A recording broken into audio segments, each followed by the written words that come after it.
Welcome to my Nujol mold techniques video. Today I'll be showing you how to do the Nujol mold technique. We'll begin by explaining what Nujol mold is. So Nujol is the trade name of a mineral oil that is just straight chain alkanes. This is an IR of Nujol by itself.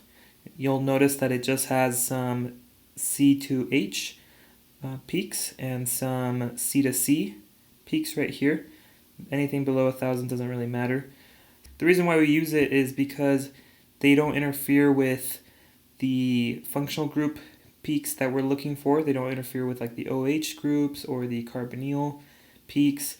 And so it's just a really good way to use it for suspending a solid in between our salt plates. So now let's go into the lab. We'll practice this technique using the caffeine molecule. First, we're going to use excess Nujol and see how this affects our IR. We'll begin by placing some of the solid on one of the salt plates, and then 2 large drops of Nujol. Usually we only need 1 small drop.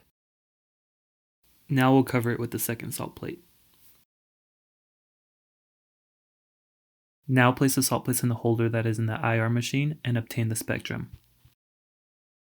Okay, obviously we have the Nujol peaks right here and right here.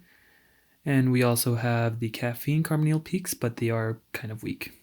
Okay, so let's try to improve that. We'll separate the salt plates and wipe one of them down with a Kim wipe. And then we'll add a little bit more of the solid to the other salt plate. We'll place both salt plates together. And notice how there is more of a milky suspension this time.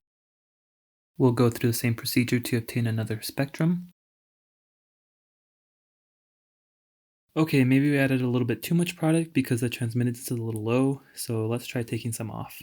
Okay, so I've wiped one of the salt plates down and it looks a little bit better, a little bit more clear, so let's go test this out. There we go, we have our strong carbonyl peaks right here and our Nujol peaks right here. The Nujol mold technique requires just the right amount of Nujol and product to obtain the correct IR.